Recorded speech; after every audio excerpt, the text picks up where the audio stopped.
नमस्कार, दिन भर की बड़ी खबरों में आपका स्वागत है। मैं हूं आपके साथ सुरेश सांचोरी और आज की बुलेटिन में बात होगी आईपीएल में खरीदे गए सबसे महंगे खिलाड़ी की, संसद में निलंबित होने के बाद हो रहे बवाल की, कांग्रेस के फंड के लिए बनाए गए पोर्टल की, आज होने वाली इंडिया गठबंधन की बैठक की, मां के द्वारा अपने ही बेटे को गोलियां मारकर हत्या किए जाने की, सुसाइड नोट में खुले राज की और इसी के साथ बात करेंगे अगले सप्ताह में होने वाले सभी राशियों में परिवर्तन, पाकिस्तान में पहली हिंदू महिला के नेशनल विजेता बनने की, चीन में आए एक बड़े भूकंप की, इसी के साथ देश में होने वाली क्राइम की अहम खबरों की भी इस बुलेटिन में हम बात करेंगे। इंडिया गठबंधन में पड़े फूट की भी बात करेंगे, भारत के उपराष्ट्रपति की मिमिक्री करने की, खराब मुर्गा देने पर आदमी को ही कुल्हाड़ी से काट देने की और इसके अलावा और भी कई बड़ी खबरें हम आपको बताएंगे। एक नजर सबसे पहले तमाम सुर्खियों पर। इंडिया गठबंधन की बैठक से ठीक पहले कांग्रेस अध्यक्ष मल्लिकार्जुन खड़गे ने राष्ट्रीय गठबंधन समिति गठित की है। इसमें 5 वरिष्ठ नेताओं को शामिल किया गया है। इस कमेटी में राजस्थान के पूर्व मुख्यमंत्री अशोक गहलोत, छत्तीसगढ़ के पूर्व सीएम भूपेश बघेल, सलमान खुर्शीद, मुकुल वासनिक और मोहन प्रकाश को शामिल किया गया है। वासनिक को कमेटी का संयोजक बनाया गया है। ऑस्ट्रेलिया को हाल ही में वर्ल्ड कप चैंपियन बनाने वाले कप्तान पैट कमिंस अब आईपीएल इतिहास के काफी महंगे खिलाड़ी बन गए हैं। सनराइजर्स हैदराबाद ने पैट कमिंस को 20.5 करोड़ रुपए की भारी भरकम कीमत में खरीदा है। पैट कमिंस के लिए सनराइजर्स और आरसीबी लंबी होड़ चली है, जहां आखिरी में बाजी ऑरेंज आर्मी को मिली। वहीं ट्रेवस हेड को भी हैदराबाद ने ही 5.80 करोड़ रुपए में खरीदा है। ईस्ट दिल्ली के सकरपुर इलाके में स्थित झुग्गी में सोमवार की रात आग लग गई। इसमें झुलसकर एक व्यक्ति की मौत हो गई और एक की हालत गंभीर है। आग लगने की घटना रात करीब 8 बजे हुई थी। इसकी जानकारी मिलते ही मौके पर फायर ब्रिगेड की 3 गाड़ियां आग बुझाने के लिए पहुंची। करीब 1 घंटे की कड़ी मशक्कत के बाद आग पर पूरी तरह से काबू पा लिया गया है। आग लगने का कारण अभी तक स्पष्ट नहीं हो पाया है। लोकसभा में तख्तियां दिखाने और सदन की अवमानना करने को लेकर मंगलवार को फारूक अब्दुल्ला, शशि थरूर, मनीष तिवारी और सुप्रिया सूले सहित 49 और विपक्षी सांसदों को संसद से वर्तमान शीतकालीन सत्र की शेष अवधि के लिए निलंबित कर दिया गया है। इस पर कांग्रेस ने तीखी प्रतिक्रिया दी है। पार्टी के राष्ट्रीय महासचिव जयराम रमेश ने कहा है कि खतरनाक विधेयकों को बिना किसी विरोध पारित करने के लिए ऐसा किया जा रहा है। मंगलवार को लोकसभा से सांसदों को सस्पेंड किए जाने के बाद उन्होंने सोशल मीडिया प्लेटफॉर्म एक्स में पूर्व जो कि ट्विटर है उस पर लिखकर सवाल खड़े किए। कांग्रेस ने सोमवार 18 दिसंबर को क्राउड फंडिंग के लिए डोनेट फॉर देश कैंपेन का शुभारंभ किया। कैंपेन के तहत बनाए गए पोर्टल में बड़ा खेल हो गया। हुआ ये कि पोर्टल पर फंडिंग के लिए जब कोई जाता है तो ये पेज फंडिंग के लिए भारतीय जनता पार्टी के डोनेशन पेज पर रीडायरेक्ट हो जाता है। कल पार्टी ने डोनेशन को बढ़ावा देने के मकसद से डोनेट फॉर देश कैंपेन की शुरुआत की थी, ताकि समर्थक पार्टी के लिए फंडिंग करें। पार्टी ने इसके लिए 138, 1380, 13,800 रुपए और इसी तरह और दान देने के लिए समर्थकों को आमंत्रित किया था। मध्य प्रदेश के छिंदवाड़ा में कांग्रेस विधायक की बहू घर में फांसी के फंदे पर लटकी हुई पाई गई। घटना के बाद इलाके में सनसनी फैल गई।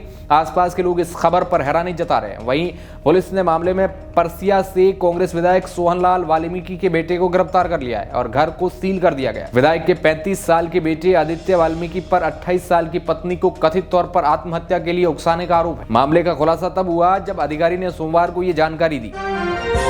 आईपीएल ऑक्शन में स्टीव स्मिथ और मनीष पांडे जैसे खिलाड़ियों पर टीमों ने बोली नहीं लगाई, यानी इस तरह से ये खिलाड़ी ऑक्शन में नहीं बिक पाए। इस फहरिस्त में साउथ अफ्रीकी खिलाड़ी रिलो राक्सो के अलावा भारतीय करुण नायर जैसे नाम शामिल है। हालांकि इन अनसोल्ड खिलाड़ियों को फिर मौका मिलेगा और इस ऑक्शन के आखिर में इन अनसोल्ड खिलाड़ियों के लिए फिर बिल्डिंग होगी। बहरहाल ऐसा माना जा रहा है कि इन अनसोल्ड खिलाड़ियों में कुछ खिलाड़ियों पर टीमें बोली लगा सकती है। अमेरिका के ओहायो से एक सनसनीखेज खबर सामने आ रही है। यहाँ एक होटल में मां ने गोली मारकर बेटे की हत्या कर दी। रिपोर्ट के अनुसार मां ने बेटे पर लगातार 11 बार गोली चलाई, जिससे मौके पर ही 6 साल के मासूम बच्चे की मौत हो गई। फिर भी कोर्ट ने आरोपी महिला को फांसी की सजा नहीं सुनाई। कोर्ट ने उसे मौत की सजा न देते हुए उसे सोमवार को उम्र कैद की सजा सुनाई। पाकिस्तान में आज तक किसी भी हिंदू लड़की ने कदम आगे नहीं बढ़ाया और न ही कोई हिंदू लड़की खेल में आई है। हमारे हिंदू समुदाय में तो माँ बाप बच्चों को पढ़ाई तक की भी इजाजत नहीं देते हैं, लेकिन मैं बहुत खुश हूँ और खुशनसीब हूँ कि मुझे अच्छे माँ बाप मिले। ये कहना है पाकिस्तान की रहने वाली तुलसी मेघवार का, जो सॉफ्टबॉल और बेसबॉल की नेशनल चैंपियनशिप और पहली हिंदू महिला खिलाड़ी है। चीन के गांसू किंगई सीमा क्षेत्र में सोमवार देर रात आए भूकंप के बाद कम से कम 116 लोगों की मौत हो गई है, जबकि 297 से अधिक लोग घायल हुए हैं। मंगलवार को चीन की सरकारी मीडिया रिपोर्ट में यह जानकारी दी गई है। यूरोपीय भूमध्य सागरीय भूकंप विज्ञान केंद्र ने भूकंप की तीव्रता 6.1% आंकी है। चीन के सरकारी मीडिया ने कहा है कि भूकंप की तीव्रता 6.2 दर्ज की गई है।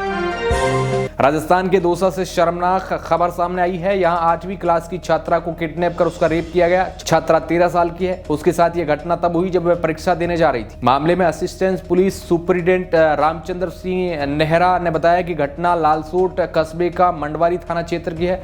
रिपोर्ट के अनुसार छात्रा को आरोपी ने किडनैप कर लिया था। उसने बच्ची के साथ दुष्कर्म किया और मलरना डूंगर में एक पेट्रोल पंप के पास छोड़ दिया। इंडिया गठबंधन की अहम बैठक से पहले विपक्षी दलों की एकता बिखरती नजर आ रही है। उद्धव ठाकरे की शिवसेना ने इंडिया गठबंधन की बैठक से पहले कांग्रेस अहंकारी बताया है। ये बात उद्धव गुट ने अपने मुखपत्र सामना के संपादकीय में कही है। खास बात यह है कि संपादकीय में लिखा गया है कि कांग्रेस अकेले ही सारा केक खाना चाहती है। इसे कांग्रेस के ऊपर बड़ा हमला माना जा रहा है। संपादकीय में लिखा है कि कांग्रेस को रीजनल पार्टी का साथ देना चाहिए। वहीं शिवसेना के मुखपत्र सामना के संपादकीय में लिखा है कि अब इंडिया अलायंस को एक सारथी की जरूरत है। अभी इंडिया अलायंस का रथ बिना सारथी के है।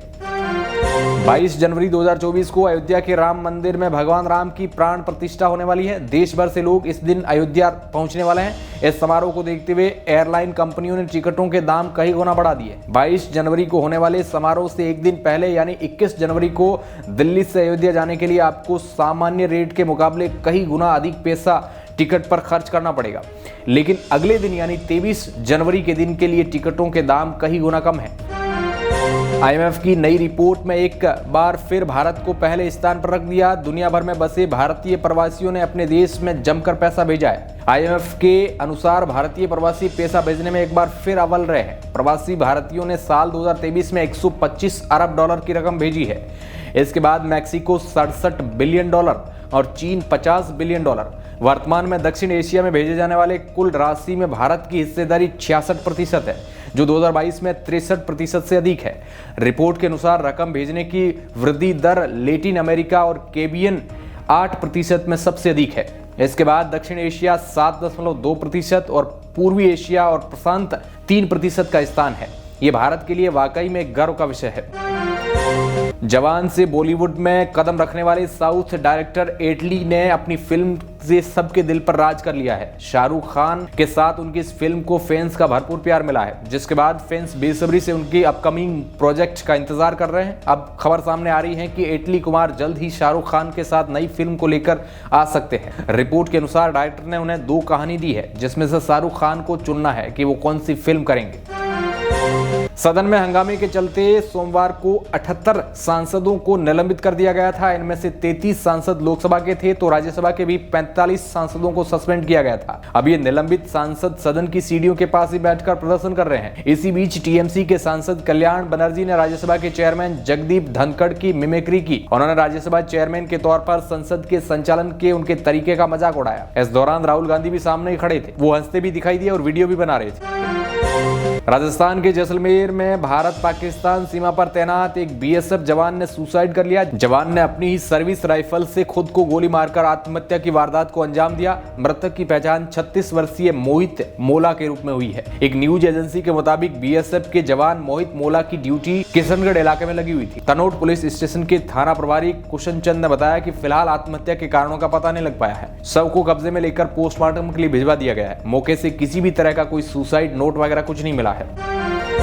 साउथ कोरिया से भारत घूमने आई एक लड़की के साथ छेड़छाड़ का वीडियो काफी वायरल हो रहा है। ये लड़की एक ब्लॉगर है और इसका नाम केली है। वो वीडियो में स्थानीय लोगों के साथ हंस बोल रही है। तभी कुछ लोग आए और उन्होंने उसके साथ छेड़छाड़ की और छेड़छाड़ करना शुरुआत कर दिया। ये सब कैमरा में रिकॉर्ड हो गया। उन्हें पता नहीं था। केली नारियल पानी पीते हुए एक दुकानदार से बोलती है कि आपसे मिलकर अच्छा लगा। तभी एक शख्स आता है और अपने हाथ से केली के कंधों को घेर लेता है। ये शख्स उनकी गर्दन दबाने लगता है, फिर कंधों पर दोनों हाथ रख देता है। तभी 2 अन्य लोग आते हैं और केली के पास खड़े हो जाते हैं। फिर पहला शख्स कहता है कि इतनी दूर मत खड़े हो, इस तरह से पकड़ लो। केली इन लोगों से पीछे छुड़ाने के लिए कोशिश कर रही हैं, लेकिन वो लोग उन्हें नहीं छोड़ते। कुछ देर बाद वो इन्हें नमस्ते बोलकर वहां से निकल जाते हैं। यहाँ से निकलने के बाद केली अपने साथ हुई इस घटना के बारे में बताती है। वो कहती हैं कि वह शख्स उन्हें गले लगाना चाह रहा था। वो कहती हैं कि चलो यहाँ से भागे। वीडियो पर कमेंट लोग खूब कर रहे हैं, प्रतिक्रियाएं दे रहे हैं। संसद की सुरक्षा में चूक के मामले में नया खुलासा हुआ है। सूत्रों के मुताबिक संसद में हंगामा करने के लिए आरोपियों ने एक व्हाट्सएप ग्रुप बनाया गया था। इसमें सिर्फ 7 से 8 लोग ही जुड़े हुए थे। इस ग्रुप में संसद के अंदर जाने की प्लानिंग शेयर की गई थी। स्पेशल सेल की टीम इस सोशल मीडिया ग्रुप के सभी नंबरों के संपर्क में है। आखिर क्या इस सोशल मीडिया ग्रुप में कुछ बाहरी तत्व भी शामिल है, इसका पता लगाया जा रहा है और जांच एजेंसी लगातार इस पर जांच कर रही है। उड़ीसा के सुंदरगढ़ जिले से चौंकाने वाली खबर सामने आई है। यहाँ 25 साल से जूरा मुंडा ने गांव के ही 2 लोगों की कोलाड़ी से काटकर हत्या कर दी। आरोप है कि मरने वालों ने बासी और मरे हुए मुर्गे का मांस जूरा मुंडा को खिला दिया था। जैसे ही ये बात जूरा को पता चली, जूरा ने कोलाड़ी उठा ली। जूरा इतना गुस्से में था कि उसने 24 साल के चरण और 45 साल के जनका सूंदी को कोलाड़ी से काट डाला। हत्या के बाद जूरा मुंडा ने बोलांग में पुलिस के सामने आत्मसमर्पण कर दिया और कत्ल का भयानक घटना को अंजाम देना कबूल कर लिया। सबूत छुपाने की कोशिश में उसने कोलाड़ी का इस्तेमाल करते हुए पीड़ितों पर हमला बोल दिया। वैसे आज के लिए बस इतना ही। मिलते हैं किसी नई और ताजी खबरों में। तब तक आप ऐसे ही मुस्कुराते रहे और इस चैनल को लगातार देखते रहे। हम आपके सामने ऐसी ही ताजा तरीन खबरें लाते रहेंगे। धन्यवाद।